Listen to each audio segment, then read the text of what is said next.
Welcome to our channel learn and grow. आज का जो हमारा टॉपिक है वो है इंटर हैलोजन कंपाउंड्स। देखिए, हैलोजन जब एक दूसरे से रिएक्ट करते हैं, इंटर हैलोजन मतलब आपस में रिएक्ट करना। जब दो हैलोजन आपस में रिएक्ट करते हैं उसे इंटर हैलोजन कंपाउंड्स कहा जाता है। इसको जनरल फार्मूला जो है एक्स एन डैश से रिप्रेजेंट किया जाता है। ये जो एक्स है ये बताता है लेस इलेक्ट्रोनेगेटिव हैलोजन को, लेस इलेक्ट्रोनेगेटिव हैलोजन जिसका साइज़ बड़ा होता है, और एक्स डैश बताता है जो मोर इलेक्ट्रोनेगेटिव एलिमेंट होता है, जिसका साइज़ जो होता है वो स्मॉल होता है। अब अलग अलग हैं X X dash, X X dash, X X three dash, X X five dash, X X seven dash. इसमें C L F, B R F, B R C L अलग अलग फॉर्मेशन आपको दिखाई गई हैं जब एक हेलोजन से तीन दूसरे हेलोजन जुड़ते हैं।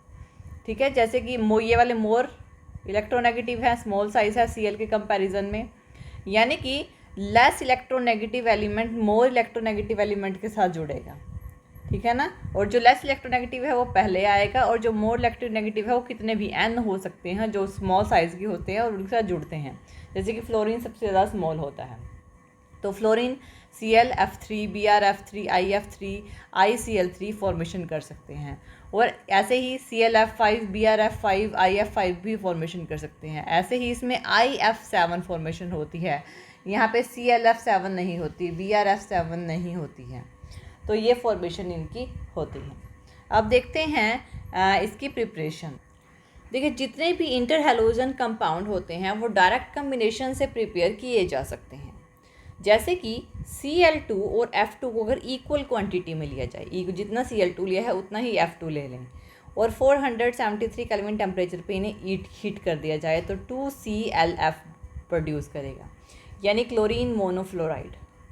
ऐसे ही Cl2 अगर एक्सेस क्वांटिटी में F2 ले लिया जाए और Cl2 कम हो और 573 केल्विन टेम्परेचर पे से हीट किया जाए तो 2ClF3 बन जाएगा, क्लोरीन ट्राई फ्लोराइड।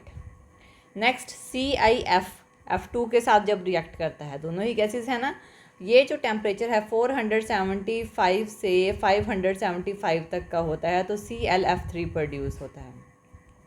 ऐसे ही I2Cl2 जो कि इक्वी मोलर है, तो जब ये रिएक्ट करते हैं यानी कि ये सॉलिड फॉर्म में है और ये लिक्विड फॉर्म में है, तो 2ICl यानी कि आयोडीन मोनोक्लोराइड प्रोड्यूस होगा। नेक्स्ट Br2 अगर 3F2 के साथ रिएक्ट करा जाए, ये जो है ये लिक्विड फॉर्म में है और ये गैस फॉर्म में है। अगर ये रिएक्ट करते हैं और ये जो F2 है ये डाइल्यूट होता है, डाइल्यूट किसके साथ, N2 के साथ ये डाइल्यूट होता है, तो 2BrF3 यानी ब्रोमीन ट्राइफ्लोराइड बनता है। BrF2 और यानी कि Br2 जब 5F2, ये F2 जो है एक्सेस क्वांटिटी में लिया जाता है और ये रिएक्शन कराते हैं तो 2BrF5 प्रोड्यूस होता है जो कि लिक्विड होता है। इसमें इसे लिक्विड लिया गया है, इसे गैस फॉर्म में लिया गया है, बस F2 थोड़ा एक्सेस क्वांटिटी में लिया गया है, तो ब्रोमीन पेंटाफ्लोराइड प्रोड्यूस होगा। नेक्स्ट है I2F2। I2F2 दोनों ही गैसेस हैं, गैस फॉर्म में 228 केल्विन टेम्परेचर पे हीट किया जाएगा, 2IF प्रोड्यूस होती है। और ऐसे ही I25F2 के साथ 293 केल्विन टेम्परेचर पे हीट किया जाता है, 2IF5 प्रोड्यूस होता है।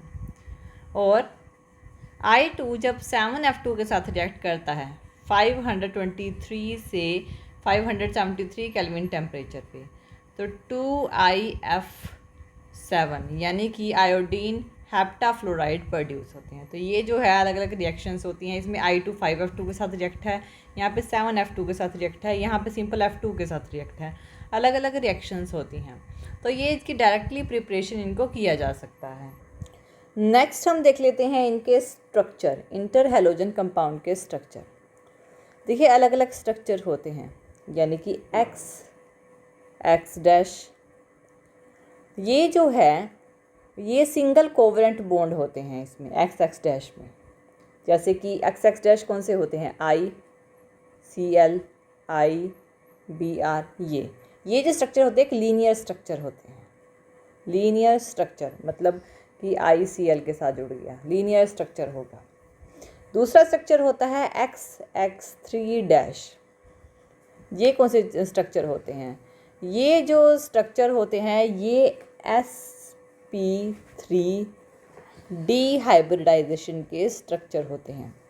ये जो स्ट्रक्चर है ना ये एक्स एक्स थ्री डैश को रिप्रेजेंट करता है, यानी कि इस एक सेंटर में एक्स है और उसके साइड 3x यानी 3x डैश इसके साइड में है।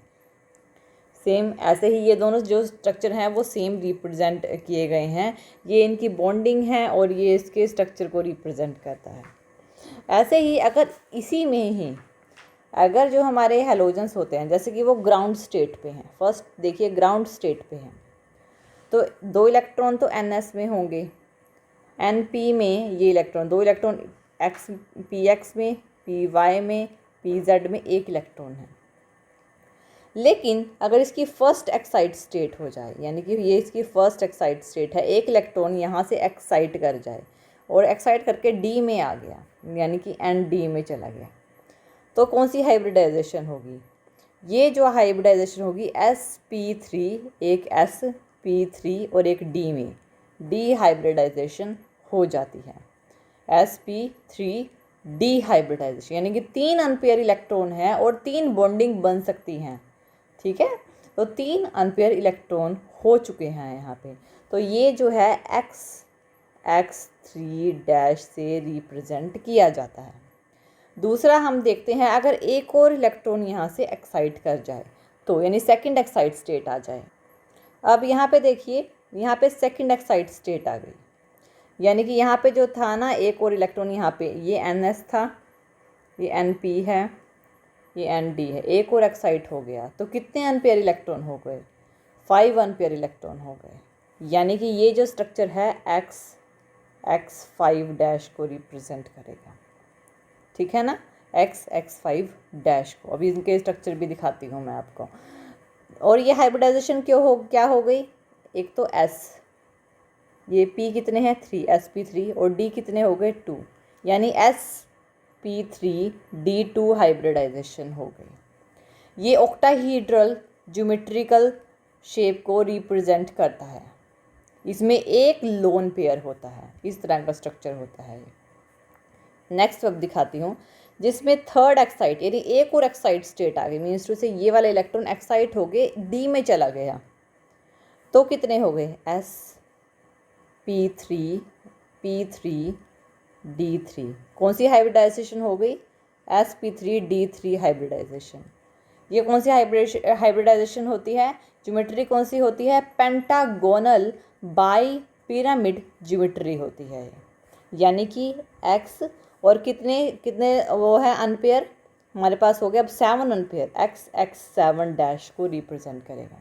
अब इनकी ये हमारी 2 शेप्स हैं ना, ये तो x3 को रिप्रेजेंट कर रहा था, ये वाली 2 शेप्स मैं आपको अब रिप्रेजेंट करती हूँ।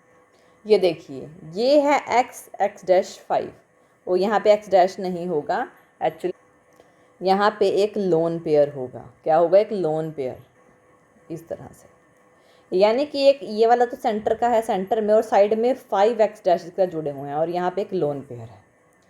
x डैश 5 या x5 डैश मॉलिक्यूल को रिप्रेजेंट कर रहा है। नेक्स्ट है x डैश 7, यानी एक सेंटर में उसके साथ सराउंड 7 हेलोजेंस जुड़े हुए हैं।